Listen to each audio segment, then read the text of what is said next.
ध्यान एक प्राचीन प्रथा है जो आजकल विज्ञान के माध्यम से भी समझी जा रही है। जब हम ध्यान करते हैं तो हमारे मस्तिष्क में कई अद्भुत परिवर्तन होते हैं। सबसे पहले, ध्यान करने से मस्तिष्क की संरचना में बदलाव आता है। शोध बताते हैं कि नियमित ध्यान करने से ग्रे मैटर की मात्रा बढ़ती है, जो हमारे सोचने, याद रखने और भावनाओं को नियंत्रित करने में मदद करती है।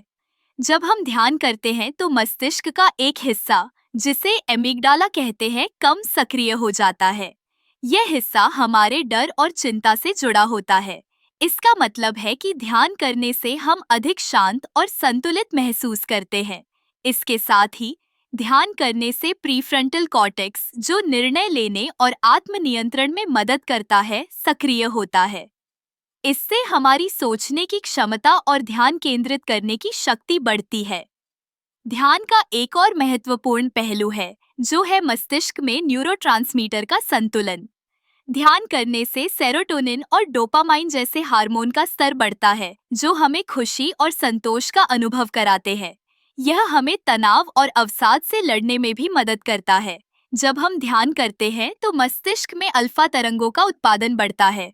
ये तरंगे हमें गहरी शांति और विश्राम का अनुभव कराती है। इसके अलावा ध्यान करने से हमारी इम्यून सिस्टम भी मजबूत होती है। शोध बताते हैं कि नियमित ध्यान करने वाले लोग बीमारियों से जल्दी ठीक होते हैं और उनकी जीवन शैली में सुधार होता है। ध्यान का अभ्यास करने से हमारी सोच में स्पष्टता आती है। हम अपने विचारों और भावनाओं को बेहतर तरीके से समझ पाते हैं। यह हमें अपने जीवन में सकारात्मक बदलाव लाने में मदद करता है। ध्यान केवल मानसिक स्वास्थ्य के लिए नहीं, बल्कि शारीरिक स्वास्थ्य के लिए भी फायदेमंद है। इसीलिए अगर आप अपने जीवन में शांति और संतुलन लाना चाहते हैं, तो ध्यान को अपनी दिनचर्या में शामिल करें। यह न केवल आपके मस्तिष्क को स्वस्थ रखेगा, बल्कि आपके समग्र जीवन को भी बेहतर बनाएगा। ध्यान की इस अद्भुत शक्ति का अनुभव करें और अपने मस्तिष्क के परिवर्तन को महसूस करें।